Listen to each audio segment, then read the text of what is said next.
ఈ రోజు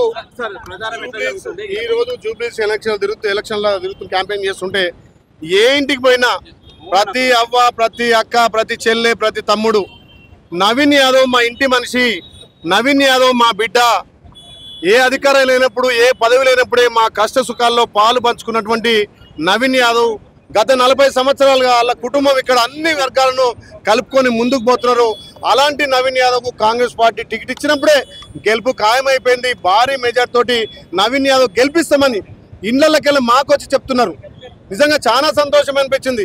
ఎందుకంటే గతంలో ఎమ్మెల్యే కాకుండా ఏ పదవి లేకున్నా ప్రజలకు అందుబాటులో ఉండే వ్యక్తి కాబట్టి ఇలా గౌరవ ముఖ్యమంత్రి రేవంత్ రెడ్డి గారు ఆలోచన చేసి అందరినీ కలుపుకుపోయి అన్ని వర్గాలను కలుపుకుపోయి సేవ చేసే నవీన్ యాదవ్ టికెట్ ఇచ్చి ఒక బీసీ బిడ్డను ఏదైతే రాహుల్ గాంధీ గారు ఆలోచన మొదటగా తెలంగాణలో ఇంప్లిమెంట్ చేయాలని, బీసీలకు 42% రిజర్వేషన్ ఇవ్వాలని దామాష ప్రకారం ఇక ఉద్యోగ ఉపాధి స్థానిక సంస్థలు ఇవ్వాలని లక్ష్యంతో ఎన్ని పార్టీలు ఎంత తిప్పికొట్టినా ఎన్ని కుట్రలు చేసినా ఇక్కడ నవీన్ యాదవ్ బీసీ బిడ్డకు టికెట్ ఇచ్చినప్పుడే ఇక్కడ భారీ మెజార్టీతో గెలుపు ఖాయమైంది.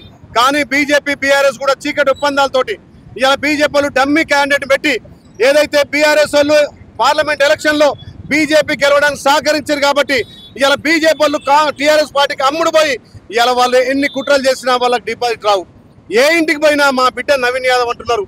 గౌరవ ముఖ్యమంత్రి 2 ఏళ్లు చేసిన పరిపాలనకు గతంలో 10 సంవత్సరాలుగా ఉండి తెలంగాణలో మిగులు రాష్ట్రాన్ని అప్పుల రాష్ట్రం చేసి పందికొక్కులక మేసి కనీసం ఏ సంక్షేమాలు అందజేయకుంటే ఇవాళ అప్పుల రాష్ట్రానికి గౌరవ ముఖ్యమంత్రి రేవంత్ రెడ్డి అన్న ముఖ్యమంత్రిగా ఉండి ప్రజాపాలన ద్వారా ఇందిరా మిల్లు ఇస్తున్నాడు, తెల్ల రేషన్ కార్డులు ఇస్తున్నాడు, గొప్పోడు తినే బియ్యం, సన్న బియ్యం పేద ప్రజలు తినాలని చెప్పి ఉగాది నుంచి సన్న బియ్యం ఇస్తున్నాం.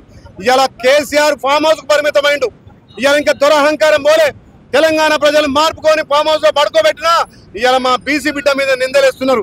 అంటే బీసీలు అంటే మీకు అంత హక్క? బీసీలకు రాజ్యాధికారం రావద్దా? ఒక బీసీ బిడ్డ నవీన్ యాదవ్ అసెంబ్లీకి పోయి ఈ ప్రాంత ప్రజల కోసం కొట్లాడాలని ఆలోచన చేస్తుంటే బీసీ బిడ్డ మీద దుష్ప్రచారం చేస్తున్నటువంటి 2 ఆంబోతులు అక్కడ హరీష్ రావు, కేటీఆర్ డ్రామాలు ఆడుకుంటూ ఇలా చిల్లర మల్లర చేస్తున్నారు. ఇలా తెలంగాణ ప్రజలు మీకు బుద్ధి చెప్పినారు.